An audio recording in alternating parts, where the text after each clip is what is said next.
Özbəkistan Mədəniyyət Günləri iki qardaş xalqın bir-birinə olan hörmətinin və məhəbbətinin parlaq təzahürü. Qarşılıqlı mədəniyyət günlərinin keçirilməsi ənənəsi ortaq mənəvi sərvətimizi qorumaq missiyası daşıyır. Açılış mərasimində çıxış edənlər ortaq tarixi köklərimiz, eyni dil ailəsinə mənsubluğumuz, zəngin mədəni irsimiz və dini dəyərlərimizin ölkələrimiz arasında münasibətlərin möhkəm təməlini təşkil etdiyini vurğuladılar. Bugün juda xursandchilik kun. Bugün bayram.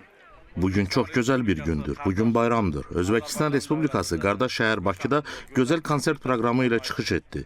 Tamaşaçıların münasibətini bəyəndik. Alqışlarla qarşılandı. Buna görə isə Azərbaycan xalqına öz minnətdarlığımı bildirirəm. Azərbaycan və Özbək mədəniyyəti özündə dostluğu və qardaşlığı ehtiva edir.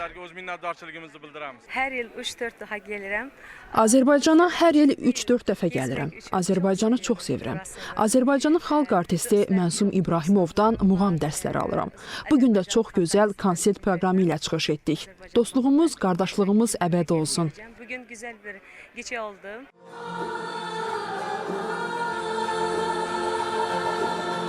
Konsert proqramında Navruz rəqs ansamblı, Özbəkistan Dövlət Simfonik Orkestri, Özbəkistanın zəngin mədəni irsini əks etdirən musiqilər və rəqs tamaşaları təqdim etdilər.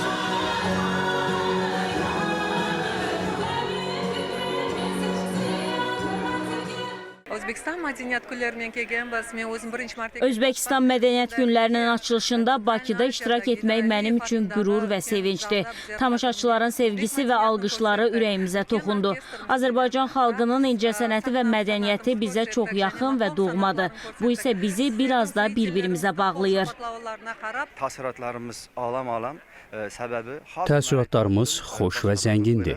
Heydər Əliyev mərkəzində bu cür böyük bir orkestrlə çıxış eləmək mənim üçün şərəf hissidir.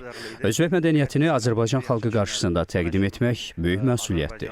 Burada 200-dən artıq sənət insanı çıxış eləyərək öz qəlbinin sevgisini sizə sənət dili ilə təqdim etdi.